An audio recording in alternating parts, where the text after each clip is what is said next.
Hello, and welcome to The Staffing Show, the only podcast that delivers tools, tips, and tactics from the staffing and recruiting industry's top executives and thought leaders. Today's podcast is brought to you by Staffing Referrals. At Staffing Referrals, we understand the challenges your agency faces every day. From finding high-quality candidates and clients to automating your recruitment process, our platform is designed to help you grow your agency faster. Imagine a world where your agency can automatically build your talent community, improve your recruiters' productivity, and automate manual processes, all the while improving the candidate experience. But don't just take our word for it. Here's what a few satisfied customers have to say. Our referral program boomed after partnering with Staffing Referrals. The technology allows us the tracking, communication, and reporting our traditional referral program desperately needed to unify and expand. Can't imagine our business without it. Are you ready to transform your staffing agency? Let's reduce your dependency on job boards, deliver the experience your candidates expect from a modern business, and turn your talent pool into a competitive advantage. Visit staffingreferrals.com and get ready to grow. Hello, everyone. Thank you for joining for another episode of The Staffing Show. I'm super excited to be joined today by Adam Sprecher, who is an industry veteran with both private and public staffing agencies and a very good friend of mine. Adam, excited to have you on the show. To kick things off, for those that do not know who you are, or maybe who did not listen to your last podcast, could you just tell us a little bit about your background, how you got into staffing? Absolutely. Well, thanks for the invitation to join you again, David. It's good to be back. Love the program and what you've done with it. But yeah, so Adam Sprecher, been in the industry now for approaching 20 years. Seems like a theme of people you have on the show here with tenure and experience, but I'm glad I can join the club, if you will. But yeah, so did the gamut of having the opportunity to be in sales leadership, strategy, operations, and being part of helping grow an organization. When I joined, we were only 5 years old, roughly about $40 million in revenue, and to grow it to in 2022 to be a $150 million business across 12 different markets. So it was quite the ride growing that organization, being part of that over all those years. And one of the things I'm really proud of, and I know we'll have a chance to get into today, is just not only the what we achieved, but more importantly, the how we achieved it and what we did to get us there. Yeah, I mean, I think, Adam, you and I have talked for quite a few years now about how you approach staffing, and everybody that's listening to this, you've always had kind of a different angle or a more nuanced approach to it. And I think a very strategic approach to growing it, and also how you approach the people that you work with and the culture component of this, which has been huge for you. And I think we'll dig into some of that as we go through the podcast today. I'd like to maybe just start off by jumping in. So what are some of the trends that you've been seeing over the last few years in staffing? Yeah, so you can't go anywhere without seeing, of course, anything around AI, right? The emergence of that the last 18 months and what it honestly will do for our industry, as well as the entire kind of workforce in general. It's going to be significant. Within that, though, I think the other trends of organizations continuing to figure out growth strategies, right? So no longer is it, I think, viable for staffing firms to just be able to do more of the same. They really are needing to push themselves to think both not just strategically, but operationally, what is going to be required to go generate more net new placements, more net new revenue. But as they capture that, as they put all that effort and energy into it, how do we streamline things so we can maintain profitability, increase profitability? So really have seen this trend with it, whether it's public or private, equity owned, whatever the structure of the organization is, this real focus on how are we going after that growth. In some cases, surely just throwing bodies at it. You're seeing that take place. Technology is probably one of the leading charges. But I think you're seeing a lot of organizations take the time to really evaluate what's the value proposition in the marketplace. How are they differentiating themselves and really carving out that space for them to generate that growth?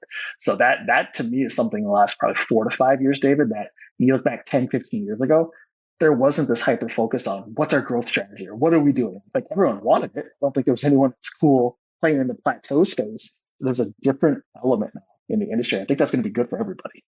Yeah, I mean, I'm just kind of observing it from sitting here in Staffing Hub and Staffing Referrals. What I've seen over the years is it seems like the industry is evolving and growing up and adopting new tech and becoming more strategic and starting to look at things like more of kind of an enterprise approach of how do we have a long-term growth strategy versus how do we just throw as many butts in seats and make as many cold calls as we can over time. So with that, I mean, the key having there be more critical than ever to have a growth strategy in place. What are some recommendations or some thoughts around how staffing agencies could approach that? Yeah. Well, I think the basics that everyone is trying to get their hands around right now is how do we maximize what we're already doing, right? How do we get and optimize that? So whether that's at the enterprise level or at the small, medium account size level is how do we get more wallet share, right? How do we expand the work of business where we're already doing work? And what's that going to take and what's that going to look like? Knowing it's going to probably require some different strategies, tactics, activities from the organization, because generating additional revenue from those accounts and those channels already, the inertia, the investment, the resources, it doesn't quite the same versus just this infatuation of let's go get a new logo, right? Like, yes, you do need to go get new logos, but are you getting everything you can from your existing logos?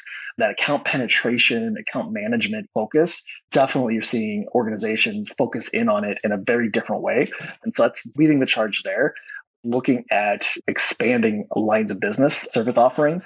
You've seen lots of organizations historically that were in a certain sector or a certain line of business now expand themselves to adjacent businesses, to adjacent industries where they can take what they've had with success of how they've gone to market, tweak it, not have to completely revamp who they are or what they do, and go through that space. And then you're always going to have M&A activity, right? It's a little bit of a slow port given market conditions on that M&A front. I fully expect similar to when we came out of COVID, more or less, late 2022 and early 2021, we started to see the M&A stuff pick up. I fully expect by the half of 24, we see a similar trend. And as we go into 25, it really starts to heat up. Yeah, I mean, I think that's what I'm hearing as well. And then I also think it's important that and interesting. I think from my experience, sitting in the longest period of kind of a client focused market I've seen in a very long time within the staffing industry. And I've also heard from a lot of agencies about diversification of product offering, diversification of the different, talking to healthcare staffing firms that have been historically travel that are moving into locums, seeing in accounting and finance, a lot more of kind of the a statement of work offering and getting in on almost more on the consulting front. I know you were instrumental at growth and there for a huge part of their journey to get to 150 million. And also you just went through a full acquisition by a publicly traded company, which is I'm sure an experience in its own. But could you just talk a little bit about some of the strategies, tactics, things that you implemented over the years?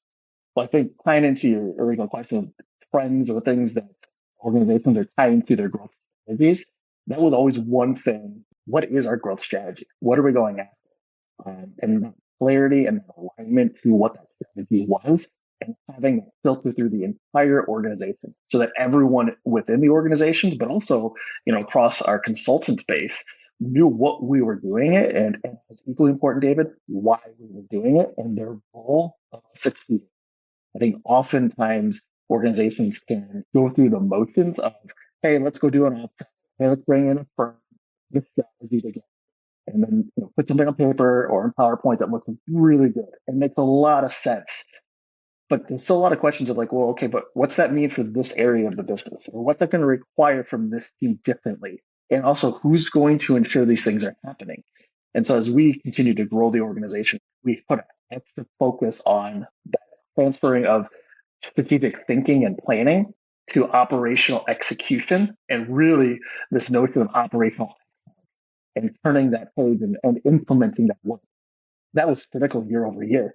As a privately held company, we had ownership and a board that was looking to suggest multiple and right? And that was going to be no easy feat if we weren't looking at kind of the entire scope of what we were doing and why we were doing it, and getting everyone in the organization rallied. So they knew their part, they knew their contribution, they knew their whatever it was that we were working on. And that alignment to work, that growth strategy, along with, and I think it's equally important, alignment to who we were as an organization as far as our mission and purpose. Having all of that kind of come together, it created, a really fun, cool culture that a lot of people benefited from. But it also made it super simple to say, hey, that new thing over there, we're not going to get distracted by it because it doesn't align to what we said we're going to do. That other new technology, we're not ready for it yet because we know we have to get this done. But in some cases, when we started to experience some really cool things, it's like all of a sudden, let's put a little bit more fuel into that and let's put the pedal down and let's go after it. And we're in position to do it because everyone understands what it means and ultimately can absorb whatever that was going to require from the organization. That's a pretty unique thing, that to have an organization that aligned, and certainly don't want to misrepresent. There were moments where there were things that we had to kind of look in the mirror about, or there were things where people would say, hey, I'm not quite sure. Absolutely. But on the whole and in the large, the way that we created this inclusion into being part of the strategy and being part of implementing and driving the growth of the organization, it wasn't just like all of a sudden, hey, sales teams, go get more clients. Like that was not the strategy by a long shot. It was what was required so that our sales teams could go get more. But then that wasn't it, right? We want to do that and more. What else is it going to take? What's it going to take from marketing? What's it going to take from our talent teams? What's it going to take from our finance team?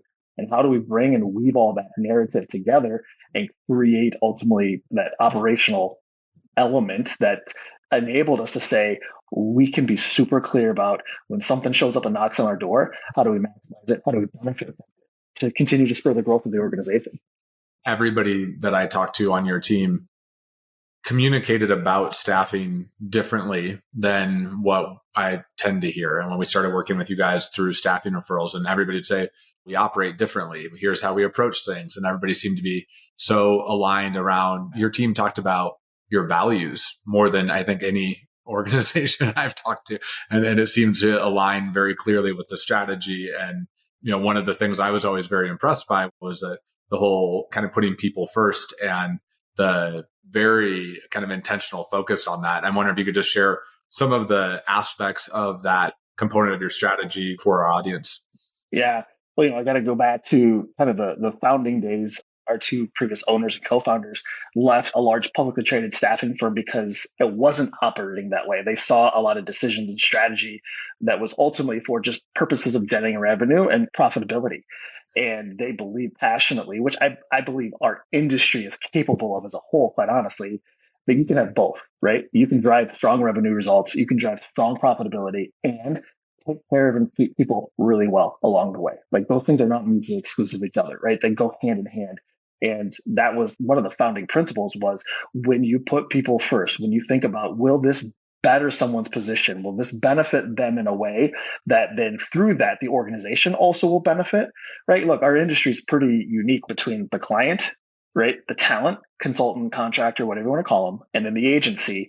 If all three aren't winning, it's a really tough relationship, right? Because at the end of the day, the client could be winning, but at the compromise or the sake of the staffing company who's not making money because of their rates, right? The staffing company could be winning because they're putting a whole bunch of people to work, but those people, they might not be enjoying the work, may not be getting paid what they should be getting paid, right? So unless all three of the key players that are part of our industry, when we do the work that we do really well, are all really in a positive relationship together and creating a good experience for each other, there's only so much you can do or so far you're going to get.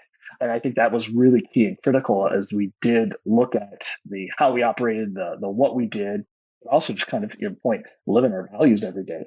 And lots of organizations have really well established values and really strong cultures, right? That is a bedrock to them of saying, how are those showing up in the everyday actions, the execution of the business, and ultimately, what are people saying about you? And this was one of the things we took pride in, was one of the reasons when we made the decision to put a talent referral program in place and partner with staffing referrals was we looked at our NPS score and our clients and our consultants, were saying rave things about it. And I said, well, why don't we take advantage of that and put this referral program in place? And if we're going to put a referral program in place, why don't we make it easy for ourselves, right? Use a great technology partner. And that enabled us to do some really cool things early on in launching our version of a referral program that generated some awesome wins. But I don't know that if we wouldn't have had that culture, if we wouldn't have had those relationships, if we wouldn't have really made people feel as if there was a value to benefit from them outside of the monetary aspect, I don't know that referral program would have launched as well as it did, but because that's how we operated and how people knew us and worked with us, bringing a referral program then was kind of like, oh yeah, sure, happy to take part of this. And oh, by the way, yes, get the benefit from it. Yeah, I mean, I think you guys, from that perspective, you guys came to us like kind of a perfect setup where you're like, all right, we already don't use job boards. We already have this NPS and reputation, which was such a strong suit for kind of layering that in and scaling and automating it. What are some of the things to kind of shift gears a little bit? I know for some of the staffing industry, we're in a fairly significant down market. It's been a down market for some verticals for about 18 months. I think accounting and finance maybe is a little bit insulated. There's still quite some growth there. Education, there's some growth. But for some of the other areas, we're seeing kind of some course correction. What are some of the common mistakes that you see agencies make during down markets when they're 100% focused on trying to get new clients? Yeah, there are some, I think we're going to feel it more in the next 6 to 12 months, David, than we are even in the moment right now of things that have been either lacking or not getting the attention of the last 6 to 12 months. And two that come to mind that we're seeing right now today. One, are continuing to invest in talent, right? When it is tough and tight like this, and both internal, working inside the four walls of an agency, but also the talent that we're deploying. When it is tight and the revenue isn't as healthy as it was, the profits aren't there to reinvest into the business, cutting back on development, cutting back on growth for individuals. Those are what we often see as some of the first things that go. And it's the same in corporate life, corporate America, as it is in staffing world. And at a time where coming off of 2 or 3 of the highest growth years our industry has ever seen, and so many individuals having reached new heights in their careers, in their income, but also having been afforded opportunities to be involved with things with that growth, whether that was implementing new technologies, stepping up and being promoted into new roles. Those same opportunities aren't as plentiful right now, and understandably because the results aren't there to drive them. But the potential lack of investment yet and the development of people is going to create, when this thing does start to turn, likely similar but different than what we saw in 21, where there was just this boom and kind of changeover and ultimate kind of revolving door of talent from one place to another. Because they're going to look back now and say, hey, when things were really good, you took care of me. But when things were tight, you kind of didn't. And so how loyal someone is to a firm when this thing turns, and we're recording this the day after, right? The Federal Trade Committee came off and said non-compete's no longer, right? Except for maybe a very tiny portion of the market. It's a whole new world for us. It's going to be the wild. And so for organizations, their desire to retain talent or keep the talent, that development, that engagement, quite honestly, certainly seeing a lot of that slack. And you're hearing that now. The term quiet quitting that was rambunctiously used 2-3 years ago. Now you're hearing the quiet firing, right? The quiet firing that's happening. That's going to promote more of this angst amongst employees and talent, saying, you're not taking care of me. You're not investing me. You're not providing opportunities for me. You don't have to be in a growth period to have people take on side projects and say, hey, how do we get this a little bit better this every day? Hey, how do we take a look at this so that when it does turn, we then aren't reacting at that point and trying to take care of things. We're bettering ourselves today because guess what? We got a little capacity on it. There aren't as many job orders to fill. There aren't as many calls to make. So let's work on ourselves and get better. When it does turn, we can take on. That I think is one of the biggest mistakes and unfortunate trends we're seeing in the industry right now from that standpoint. Yeah. And I think that some of the top, or I guess to say largest staffing agencies I've talked to, the owners are talking about how they're using this time to double down on reinvestment in either their tech stack, their people, the training, the culture. And they're saying, all right, like we know that's going to come back. And this is our opportunity to grab market share when it comes back. Obviously, that the opportunity and to do that can sometimes depend on the size of your organization. But Absolutely. I think it's critical, regardless of your size, that you are doing your best to engage in and focus on helping to grow the people on your team as well. One of the other categories that you and I have discussed quite a bit, and I think is something you're passionate about, is just the talent engagement side of things. And I know you've always been unbelievably intentional and strategic on that front. Could you just share a little bit about some of the things you've done throughout your career related to kind of enhancing the talent engagement of the strategy? Yeah. On the whole, right, our industry has the opportunity to literally impact lives, right, every day, right, by putting people to work, putting them in roles to not only just generate income to take care of themselves and their families, but to really flourish, right, to do the things that they want to do or they were meant to do. I believe we have a responsibility to do the work to make sure that that's happening. The phrase used earlier, the butts and seats, like that's often how we're looked at as an industry, right? We're not looked at as an industry that propels people, that makes people better necessarily. But I certainly believe that is how we should be referred to. That's how we should be sought after, is the sector of the economy that actually not only cares about people, but makes a really big difference in their lives. And that we took that very seriously with the work that we did for our internal teams, but as equally important for our consultants, right? And ensuring that it wasn't just, hey, client has a need, great, this person has these keywords on their resume, boom, get it done, deal's closed, move on to the next. That was not it. And while that may work for certain organizations to operate that way, it's going to have limitations into what ultimately they can achieve for growth, for profitability and sustainability. And so we always looked at it saying people are having a truly, what we always refer to as a meaningful experience. People are having a meaningful experience working with us, engaging with us. The odds that they're going to want another one, pretty high. And so as we looked at the consultants that we deployed, that was key and critical to us, right? We looked at our redeployment rate as one of the key factors of success for the organization.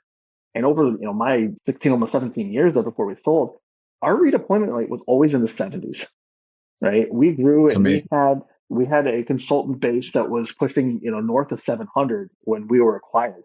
So to say, look, 70 to 75% of those consultants were all redeployed. We had a base of those. When I left, I can still probably count 20, at least, probably close to 30 consultants that had worked for us for almost 20 years. And that's unheard of in our business, right? Not just that they've been consulting for 20 years. They've consulted for the one single firm for 20 years. And it is because of this notion of when you do good work and take care of people and they experience that and they see what you're doing for them, they see the investments, the intentionality of how you're operating and making choices that better their lives, that make it easier for them to do the things they want to do. Again, there's not a lot of reason to go anywhere else or do anything else, right? They're getting fed and nurtured in all of the aspects of what they're looking for of, yes, financially by a paycheck, but also feel as if I had to make a call, someone would get back to me and take care of me? Yes. Am I getting my family taken care of? Yes. Do I feel when I show up at a client site, the client's excited for me to be there and they know they need me there to help solve their problems? They really look at me as that expert. And you could say, well, that works in certain verticals, right? I don't know that I would say that it's only limited to certain verticals, right? Because when you've got a client who's in need, right? And whether it's they don't have enough capacity, whether it's a backfilling, you name the situation, their business doesn't move forward if our industry doesn't exist. If they don't have the talent, something stalls, something fails, something doesn't happen. Our industry has the ability to make sure every other industry continues to move forward, that they stay on pace for that project, they meet that deadline, they launch that new product, whatever it is. That's a pretty cool thing to be a part of. And if you're doing it well and right and taking care of people, creating that engagement and driving it, I think it's later this year, honestly, David. ThriveXM is set to set out their second data set. Their first data set that came out in 2020 across the Fortune 500 was the first empirical data set that was put together that of the Fortune 500, those that they separated that had really good kind of people first strategies versus those that kind of didn't, there was a clear delineation of their result and their profitability, right? And whether that you do it around EBITDA, you do it around stock price, you do it ultimately then around employee engagement scores, you pick a metric. Everyone that was part of that peer group that said, yes, we're going to focus on doing really good things for our people and putting more people-friendly policies, programs, resources in place versus those that didn't, they outperformed them, right? And that's across every industry sector. So in their new data set, I think it's later this year, it's going to come out or early 25. I'm expecting to see the same. And what was that report? I'm not familiar with it. I want to make sure everybody gets a chance to download that. Yeah, for sure. It's ThriveXM. Ariana Huffington and a whole bunch of hosts of people, that she's closely connected to collaborated on this. And it came out, which was super fascinating. It came out right during the pandemic.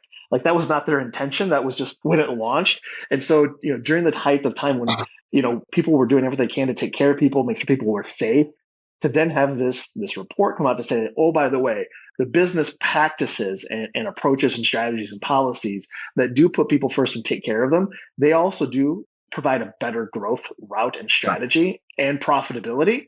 It was kind of like a, oh, ding, ding, ding moment, I think, for a lot of businesses. And I'm sure we'll see more of the same later this year. Yeah, no, that's really great. And one of the things that you kind of alluded to a little bit as you were talking there about the talent engagement and focus on putting the people first. How do you guys use your net promoter score with clients, and how you kind of approach that with the talent when you're working with them? You had a interesting story from my perspective. It might be something that a lot of other firms do, but it was one that I hadn't heard of people doing it quite like you guys did. The one you're referring to is we really made an intentional decision of who we worked with and who we didn't work with to ensure that stayed true, right? To ensure that, the organizations, the clients that we partnered with, for all intents and purposes, had similar enough aligned kind of values of how they treated people, how they took care of people. And we, over the years, actually fired many clients where that didn't happen.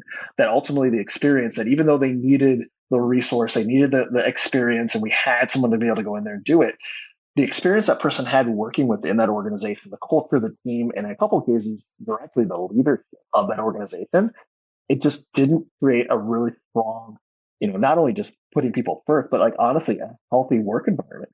And we had a specific Fortune 500 client who repeatedly, we got the feedback from our consultant saying, I would never go back there again, right? I mean, I think the goal of any of the projects or any of the placements we have is at the end of it, the client and the talent says, I would do that again, right? Put me back there, or hey, we would have them back anytime to help us out with it, right? Like if that is the response and the answer you're getting at the end of an engagement, you did your job well, right? But when the response is like, don't ever call me again if this is the company that has a need, I don't care what you're going to pay me. Like you got to pause and go, what's going on here? What's that? And there was an organization, I said Fortune 500 here in Marco, where we just had a conversation with the CEO and said, until something changes here, right? And notably, until one of your key senior leaders likely leaves, we're no longer going to be a key partner and resource for you to obtain talent. And they were a little astonished that we would walk away from that amount of business. And we said, look, that amount of business is nothing compared to the potential loss that we're going to have, because the talent that keeps coming out of here, when they say, we would never go work there again, if we could be placing people in here again, they're going to start to question us. Like, why, after we've told you it's not a good experience, they don't take care of people, they don't treat people well, why would you put more of your people in there? Right? Then you start to question, like, well, are you walking the walk or are you just talking the talk? And so for us to stay true to who we were and truly walk that walk, we had to say, no, that's not what we're going to do. And was it a revenue hit? Absolutely. So did we have to work harder to go get those people redeployed to replace that revenue? Sure did. But that was work I think you would ask anyone that was involved with it. We would much rather have done that than had to try to figure out how to save face or explain ourselves for why we kept working for a company that wasn't feeding people good. Yeah. Well, I mean, I think that just ties back to that 70%. I'm sure people listening to this are like 70% redeployment rate. How do I do that? Yeah. And this would be one of the ways. One of the ways is if you start working with somebody that sucks, don't send another person there and let people know that. What are some of the other elements that kind of got you to that 70% redeployment rate? Because I think that I don't know the benchmark in accounting and finance. Do you happen to know what that is, or what the average rate is? Yeah, I imagine. So the last SIA data I saw in 22, it did increase. Like it was hovering in the upper 30s at one point. I think it might have broke 40, but historically it's in the low 20s is where we always saw those numbers. And so being significantly ahead of that, these are not things that other organizations probably aren't already doing today. What we did differently, I believe, that drove this was just the unrelenting focus and commitment to these things, right? So everyone, hopefully, right, is, okay, who are your ends in the next 30 days? Are you already remarketing them? Are you getting a next job? I mean, when we had on a given week, let's say 30 consultants were ending on a Friday, 15 of those already had a job they were starting on Monday. So, our first call to action when a new job order hit the board, our first call to action was, who's ending that can do this job, and let's keep them going, right? And certainly there were all those moments, and everyone out there like, yeah, you ain't got anybody, right? You got to search the database. You got to go out to LinkedIn. You got to start asking for referrals. Absolutely, that happens. But if your first action that you don't drill into your organization is who's ending that is doing this, who's ending that can take this work on, if that is not the first phone call or first activity you take, you're going to have a hard time achieving some of those redeployments because you're going to be looking at other talent that likely could do it, quite honestly, and then they're going to close the deal. And now it's dependent upon obviously having that next job order where the person that's ending can do it. So just this commitment to who do I already have, that's first and foremost.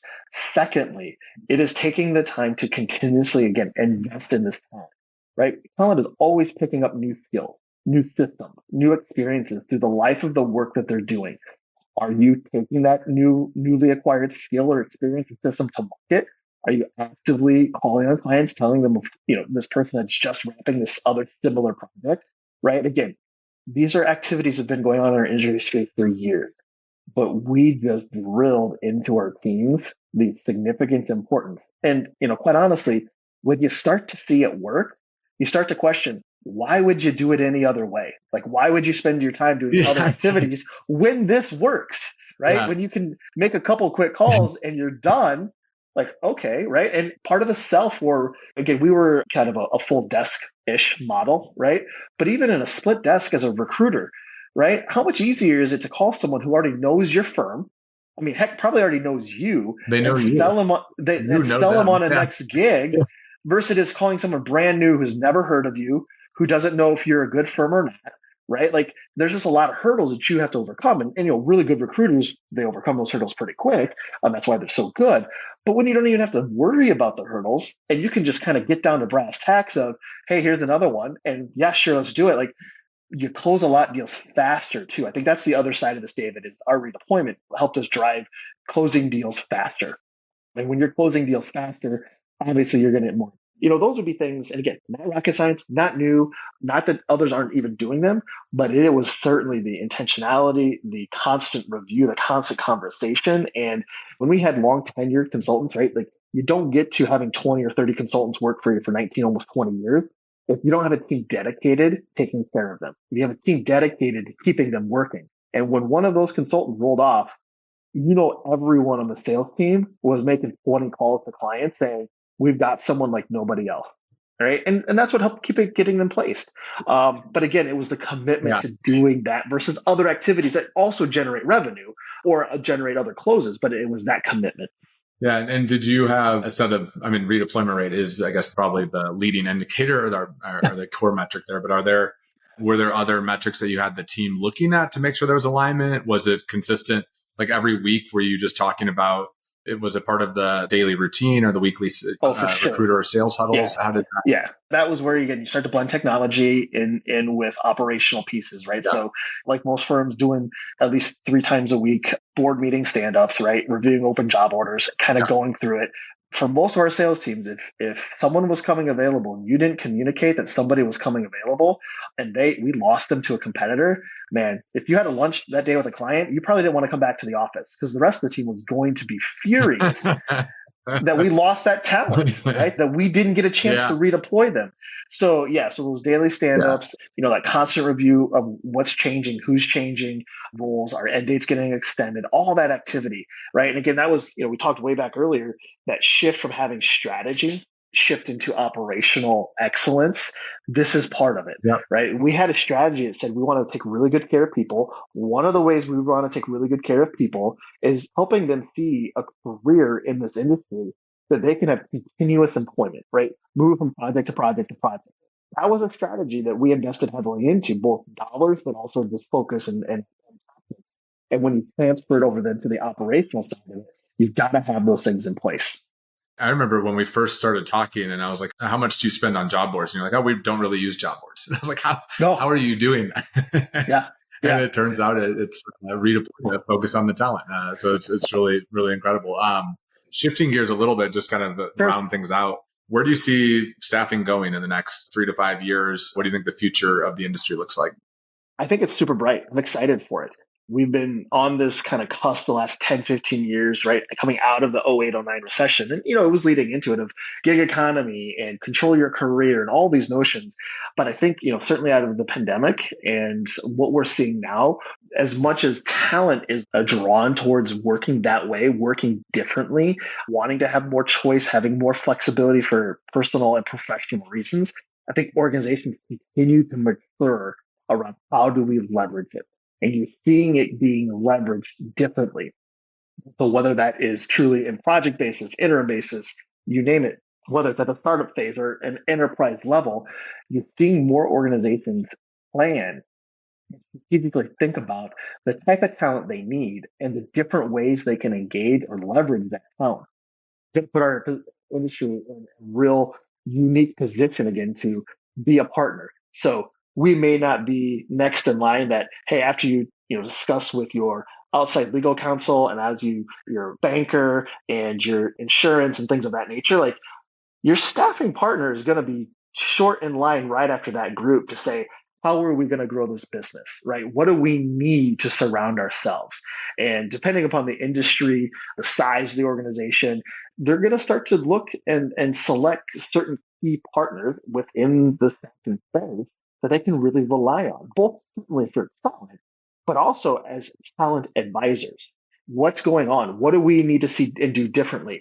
They're going to be that confidant to say, what do we need to think about to be able to attract not just the best talent, hire full-time into our organization, but to get talent to want to come work with us on a contingent basis, right? And how do we stagger all that together?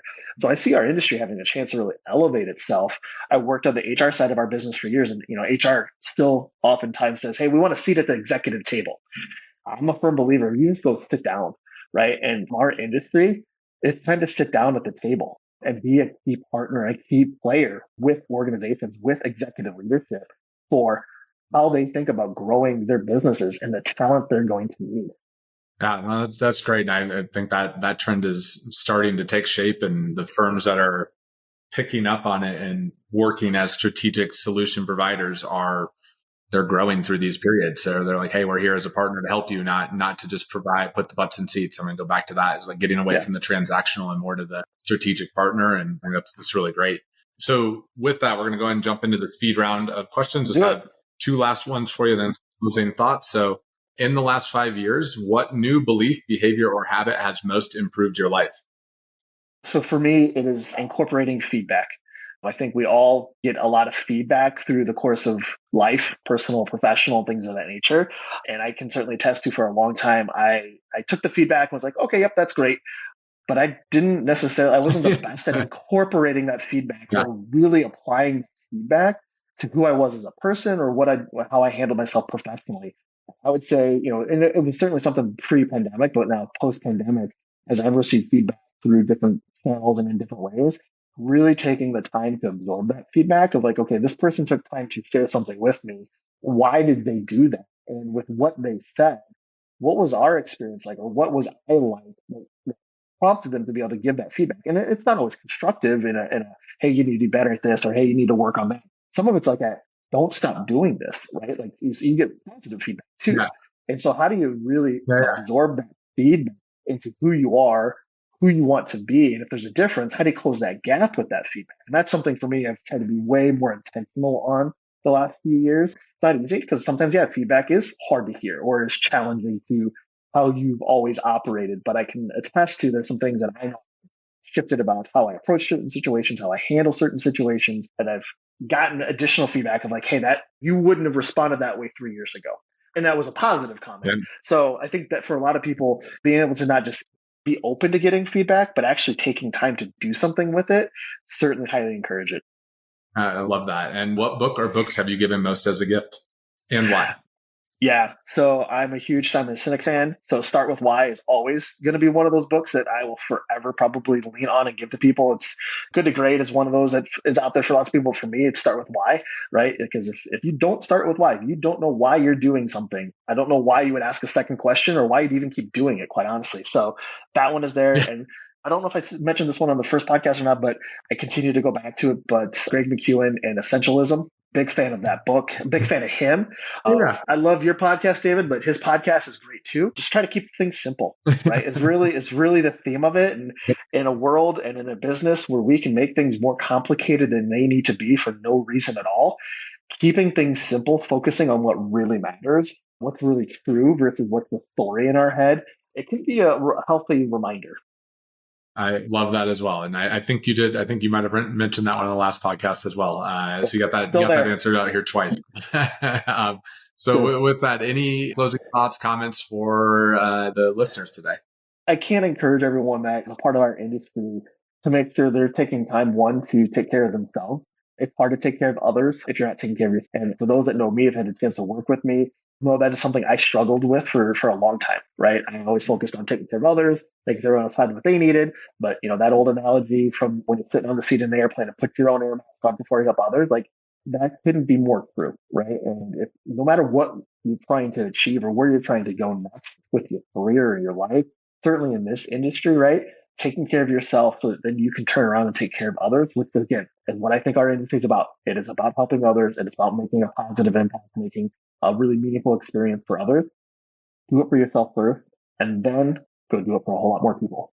Yep. I'll second that one as well. And I think in this moment in our industry, everybody should take note on that, because I know a lot of those are a lot of staffing agents are having some challenging moments. So, but Adam, Thank you so much for joining today.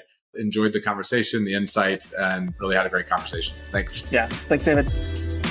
Thanks for listening to The Staffing Show. Don't forget to sign up for our newsletter at staffinghub.com to never miss an episode. Until next time.